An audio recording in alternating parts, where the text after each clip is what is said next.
All right, y'all. So we're gonna be talking about the emo killer, the demon, finally facing some sort of justice. David. Number 2, a hearing just wrapped up for singer David in his first-degree murder case. The prosecution revealed details about disturbing digital evidence. Let's get to CBS LA's Rick Montanez with what we learned in court today. Rick, what are you hearing? Amy, Chris, the hearing just wrapped up within the half hour here, and cameras were not allowed in court, but I can tell you that the defendant, David Burke, was in court today in shackles and wearing that orange jumpsuit. The biggest new piece of evidence revealed, prosecutors say a significant amount of child porn found on Burke's cell phone. We also want to point out that this all happens one day after the medical examiner's report became public. That is the report on the death of Celeste Rivas Hernandez. The report says, or I should say the family of Rivas Hernandez is absolutely devastated to learn the gruesome details contained in that write-up. That's according to a family statement. So this report says the 14-year-old girl died of sharp force trauma, but the autopsy was difficult because of the severe decomposition of her dismembered body when it was found in the singer's abandoned Tesla last September. Officials say she died 5 months earlier in April of last year. Burke, the suspect, known by his stage name David, was arrested last Thursday. On Monday, he pled not guilty to the capital murder charges. We spoke with a former federal prosecutor just a short time ago here on CBS LA Mornings about this new evidence revealed in today's hearing and the fact that David's phone, according to prosecutors, contains child porn.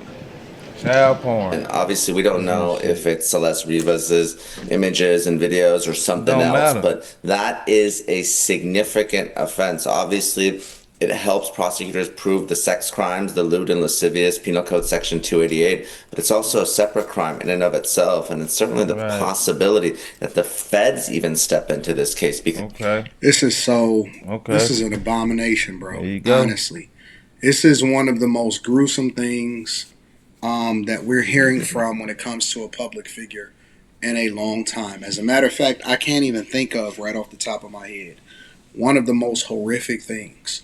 A underage girl that should have never been in a relationship with a person that was of age, that was above the age of 20. Her parents' fault also. Underage girl. Seems as though the family also knew it. And this is one of the things that we also have to take into consideration. Why are families allowing for overage people to talk to underage people? And then now they found these images inside of his phone, and they're not differentiating and separating and saying if it was her or if it was somebody else, so we don't know. We can only assume. But in both instances, it's horrific. This is so bad, and I would never want anybody's child to be in this type of situation because, you know, I can only imagine, you know, where do you get these type of images? That's the thing. Like, I would be so fearful, regardless if you're a public figure or not, right? I would be so fearful of that ever being on my device or on my phone, or if any metadata was on it or whatever, so on and so forth. I would be terrified of something like that happening and taking place. But, you know, we have an enablement society, and he was living high, but he could not fight his demons and his addictions. And that translated into when he got money and when he got power, he actually started doing stuff in real life that affected somebody else. And she just so happened to be, according to, you know, the prosecution and according to what he's being charged with, she just so happens to be the person that suffers as a result of it. And again, it's sad. It's unfortunate.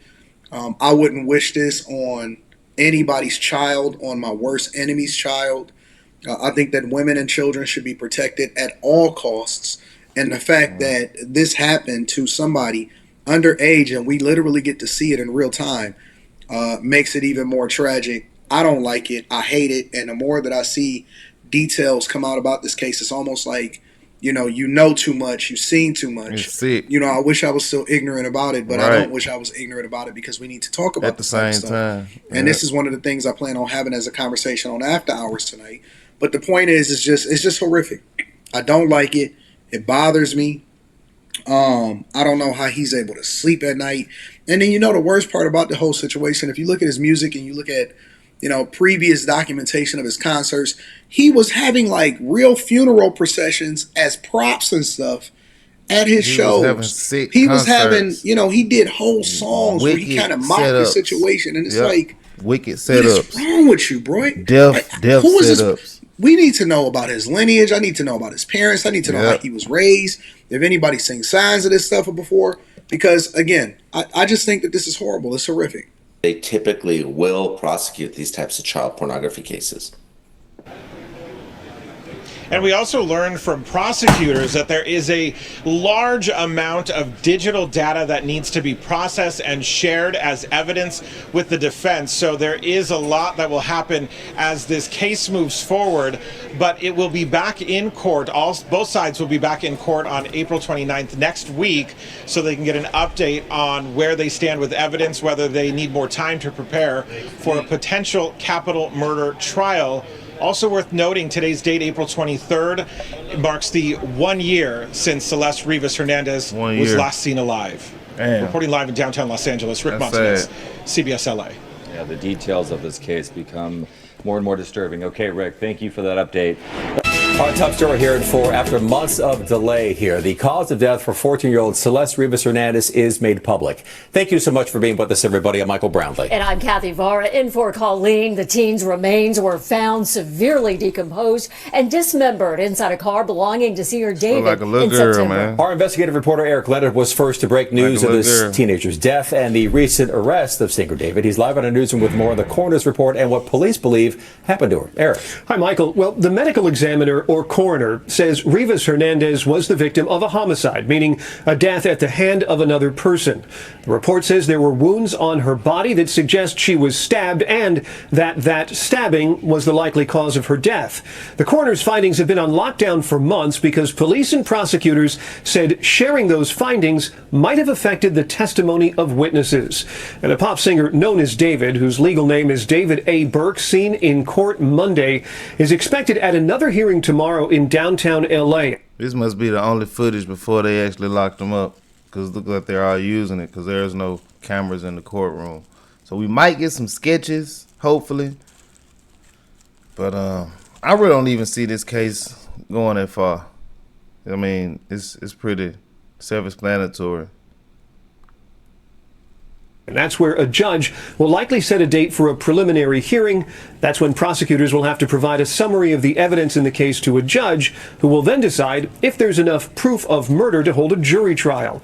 Burke's defense has pushed for this preliminary hearing to happen quickly, within 10 days, which is allowed by law but is unusual in complicated criminal cases, especially murders. Now, back to the medical examiner's report. It says there were 2 penetrating injuries in Celeste Rivas Hernandez's chest, one made front to back, the other left to right. And absent there of other obvious injuries, and given the rest of the circumstances, the coroner concluded this was likely the cause of her death. The report says she was dismembered and the body was in an advanced state of decomposition that made other medical findings difficult. The remains were found in that Tesla sedan registered to David. It had been impounded from the Hollywood Hills last September. According to the criminal complaint, LAPD detectives believe she died April 23rd, 2025, exactly 1 year ago tomorrow. Or 4 months and 2 weeks before she was found. The criminal case says investigators also believe her body was dismembered in early May 2025. That would have been about 2 weeks after her death. Now, the judge in the criminal case ordered the coroner to make this autopsy public, which is why we're seeing it now. And again, police and prosecutors had asked to keep it under seal, and they said this was to make sure witness accounts that were provided at grand jury hearings weren't affected by the public release of the findings.